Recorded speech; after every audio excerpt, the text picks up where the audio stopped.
మంత్రి పొంగులేటి శ్రీనివాసరెడ్డి ఇంటిపై ఈడీ దాడులను పీసీసీ చీఫ్ మహేష్ కుమార్ గౌడ్ ఖండించారు. బీఆర్ఎస్ పార్టీ ఒత్తిడితోనే బీజేపీ ఈడీతో తమ మంత్రులపై దాడులు జరిగిస్తోందని ఆగ్రహం వ్యక్తం చేశారు. బీజేపీ బీఆర్ఎస్ పార్టీలను ప్రజలు మద్దతుతో ఎదుర్కొంటామంటున్న మహేష్ కుమార్ గౌడ్తో మల్లిపేటి bureau chief Sadiq face to face.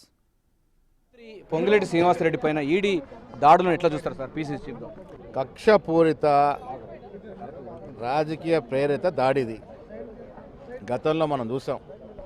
రాజకీయంగా ఎదుర్కొన్న వ్యక్తుల మీద చట్టరీత్యా ఎదుర్కోలేక, న్యాయరీత్యా ఎదుర్కోలేక సిబిఐని ఈడీని వాడుతూ ఉన్నారు. నేను మీ అందరికి స్పష్టంగా చెప్పదలుచుకున్నా, ఈ దేశంలో 2014 తర్వాత జరిగిన ఈడీ కేసుల సంఖ్య పెరిగింది. ఆ పెరిగిన సంఖ్యలో దాదాపు 96% పైగా ప్రతిపక్షాల మీద జరిగినాయి. అది కాంగ్రెస్ కావచ్చు, ఆనాడు ఆర్జేడీ కావచ్చు, సమాజ్వాదీ కావచ్చు, ఎన్సీపీ కావచ్చు, తృణమూల్ కాంగ్రెస్ కావచ్చు.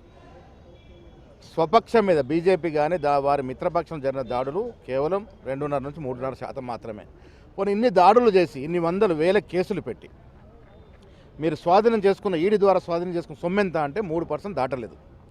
సో ఈడీ దాడులు కానీ సిబిఐ దాడులు కానీ ఇదంతా ఒక టోటల్ ఫెయిల్యూర్, ఇదొక ఫార్స్. దీనివల్ల రాజకీయంగా లబ్ధి పొందే ప్రయత్నం చేస్తూ ఉంది. ఇది 100% రాజకీయ ప్రేరిత కార్యక్రమం. అంటే రాష్ట్ర ప్రధానంగా బీజేపీ సంబంధించిన పార్టీ రాష్ట్రంలో, తెలంగాణ రాష్ట్రంలో పెట్టడానికి ప్రధాన కారణం ఏమైంది? టీఆర్ఎస్ ఒత్తిడి. బీఆర్ఎస్ బీజేపీ వేరు కాదని మేము 5 ఏళ్ళుగా చెప్తా ఉన్నాము.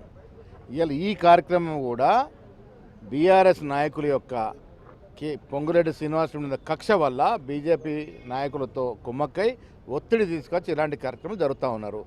నేను మీకు స్పష్టంగా చెప్పదలుచు, కాంగ్రెస్ కార్యకర్త, అది మంత్రి కావచ్చు, ఎమ్మెల్యే కావచ్చు, ఎంపీ కావచ్చు, ఈడీ సిబిఐ దాడులకు భయపడేది లేదు. చట్టం ఉంది, న్యాయస్థానాలు ఉన్నాయి, వాటి ద్వారా ఎదుర్కొంటాం. అంటే ప్రధానంగా చూసినట్టయితే మీ కార్యకర్తలపైన, మీ నాయకులపైన తరచూ ఇట్లాంటి ఈడీ దాడులు కొనసాగుతుంది. దీన్ని ఎట్లా ఎదుర్కోబోతున్నారు? దీన్ని ఎటువంటి సమాధానం చెప్పబోతున్నారు? న్యాయస్థానాలు, చట్టాల మీద నమ్మకం ఉన్న పార్టీ కాంగ్రెస్ పార్టీ. చట్టాలకి తూట్లు పొడిచి రాజ్యాంగాన్ని, ప్రజాస్వామ్యాన్ని పక్కన పెట్టి ఈడీని బీజేపీ పార్టీ వాడుకుంటా ఉంది. ఇది ప్రజలు కూడా గ్రహిస్తూ ఉన్నారు. అందుకే కదా ప్రజలు బీజేపీ 400 అప్కి బార్ 400 అన్నటువంటి నినాదాన్ని తుంగలో తొక్కి 200 సీట్లకు పరిమితం చేశారు. ఇంకా కూడా బుద్ధి రాకుండా ఈడీని, సిబిఐని ఈ రకంగా వాడుతూ ఉంది. దీన్ని రాజకీయంగా, న్యాయపరంగా ఎదుర్కొంటాం. అంటే నెల రోజుల్లోనే మీ ప్రభుత్వం కూలిపోతుందని చెప్పడం జరిగింది. ఆ తర్వాత ఈ పరిణామ క్రమం జరుగుతూ ఉంది. ప్రజాస్వామ్యంలో ఉన్నాం. ప్రజలు మాకు స్పష్టమైనటువంటి మెజారిటీ ఇచ్చిండ్రు. ఇక కూలుస్తాం, తేలుస్తామంటే ప్రజలు మిమ్మల్ని కూలుస్తారు.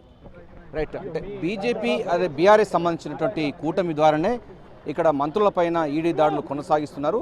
బీజేపీ సంబంధించినటువంటి పార్టీ బీఆర్ఎస్ యొక్క ప్రోద్బలంతోనే ఇక్కడ ఈడీ దాడులు కొనసాగిస్తున్నది. అందులో భాగంగానే మంత్రి పొంగులేటి శ్రీనివాసరెడ్డి పైన కూడా ఈడీ దాడులు కొనసాగుతున్నాయని చెప్తున్నారు. ఏదైనప్పటికీ చట్టపరంగా మేము దీన్ని ఎదుర్కొంటామని కూడా పీసీసీ చీఫ్ మహేష్ కుమార్ గౌడ్ స్పష్టం చేస్తున్నారు. కెమెరా శంకర్తో కలిసి సాదిక్, బిగ్ టీవీ.